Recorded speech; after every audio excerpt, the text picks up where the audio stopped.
myself or Pete or any of the other countywide officials?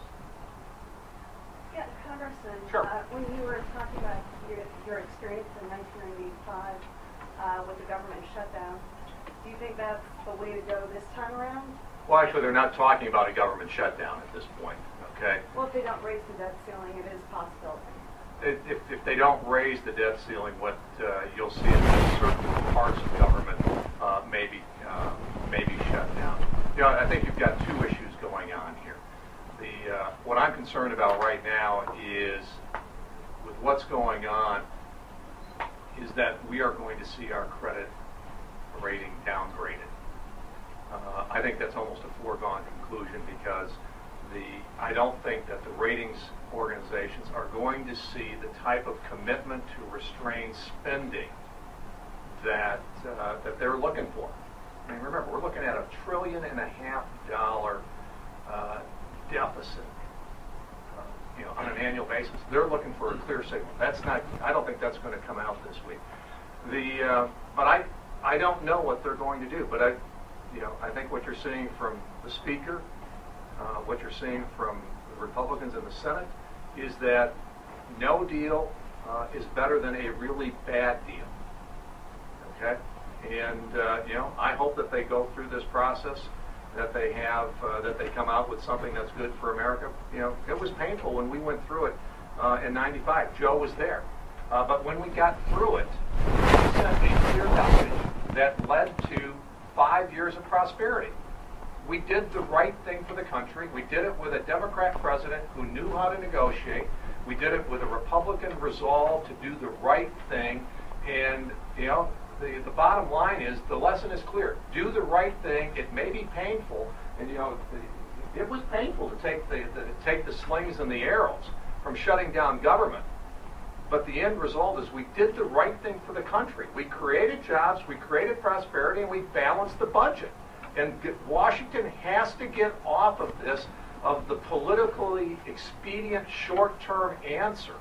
And I think that if they go through a 3-day shutdown or a 4-day shutdown, it will be extremely painful. But if after the outcome of that, they've done the right thing, good things will happen for America. Why did you vote to raise the debt ceiling so many times? It was a much different environment. We were going through, when some of the times we voted for the debt ceiling, we were going through a process. I was on the budget committee at that time. We were on a path to balance the budget. And when Joe and I got to Congress in 1993, they said, "You'll never balance the budget." 3 years later, and I'm sure in those first couple of years, we voted to raise the debt ceiling. But we were on a clear trajectory to balancing the budget. We could come back home and say, I voted to raise the debt ceiling, but look, we are on the trajectory to balance the budget. And we did.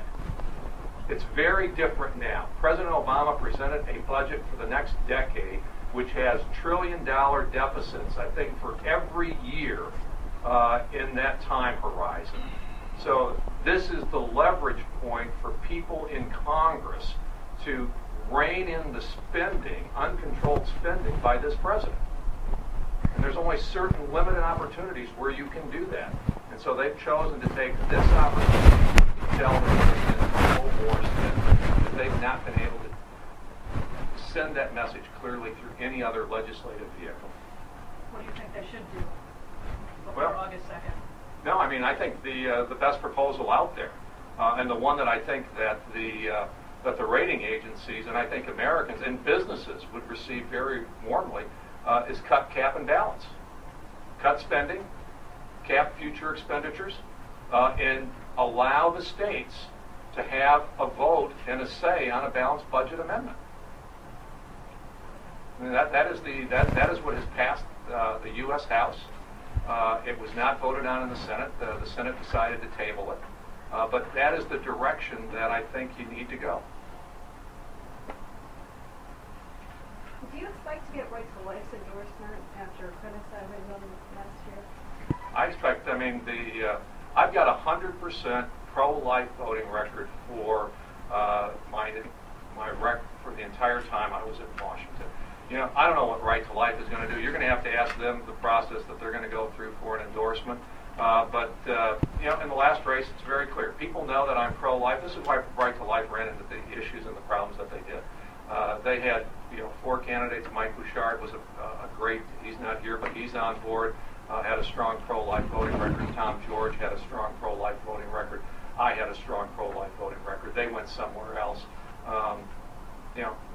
Ask pro-life, ask Right to Life of Michigan what they're going to do. And, I think my record speaks for itself very clearly on this issue. Do you think you're going to have problems by getting out of the race and then 4 months later getting back in? No, I mean, we, if you call this a problem, this is the kind of problem I like to have, all right? But I mean, I think that actually we're seeing a lot of support around the state. I mean, the reason we got back into the race was the level of support, encouragement that we got from people at a grassroots level from across the state asking me to get back in the race. So no, I don't expect that to be a problem or an issue at all. Would any of the other ones like to speak before you Yeah. You ran against Governor Snyder last fall, and Sure. He's been in office. What's your assessment so far? Do you support his financial manager plan that he's proposed and that put into action? No, I think that I'm very pleased with the progress that Rick has made as governor. The tax reform, the whole passing, and along with the state legislators. I mean, a House and a Senate, okay, that has passed a budget 5 months before the start of a new year. Wow. I mean, there it is. Okay. So this is a governor that is doing exactly what he said he was going to do. He was just going to go out and get the job done.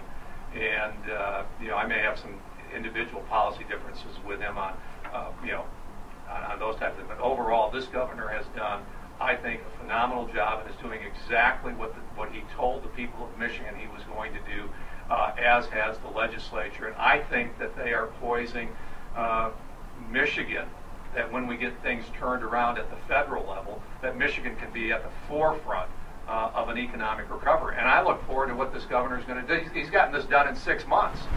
Okay? I look forward to what the other things that are on his plate and are the plate of the legislature over the next 3.5 years to really move Michigan forward. I'm encouraged by the policies that he has put in place, and I am very encouraged by the process that he is using to get the work done. While people look at Washington and they see this dysfunctional leadership and really no leadership from the White House, what they're seeing in Lansing is focus on getting the job done. Let's not make this personal. Let's just focus on doing the right thing for Michigan and implementing. And so you're not seeing a lot of the negative personalization in politics that you're seeing in other places. And that enables this governor and this legislature to get one issue done and move forward to the next issue, and I've talked with some folks that clearly disagree with Governor Snyder on some of the policies that he's put in place, and they fought them. But you know what? They're ready to work with him on the next one because he hasn't burned the bridges through the process and saying, we didn't agree on this one, but we've got to work on this issue now. And they're saying, well, on this issue, we're actually with you. And because we haven't destroyed that personal relationship, I think they're poised to get more things done. I'm excited. I mean, I'm excited about the framework that they are building for a better Michigan. Congressman, you Yeah. came in third in Oakland County last year. Does that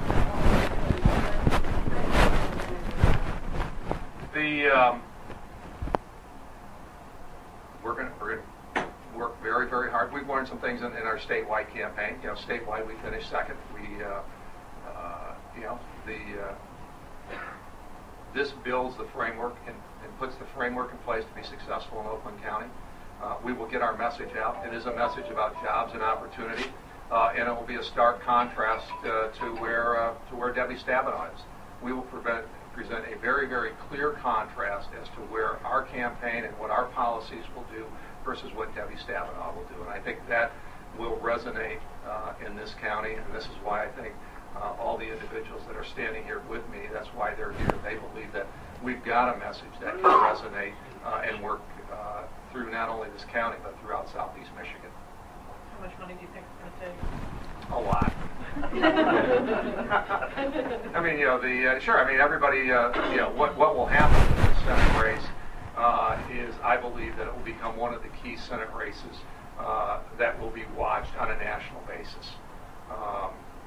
This is the one that in Michigan may be the Senate race that determines whether we have 50 Republicans in the U.S. Senate or whether we have 51.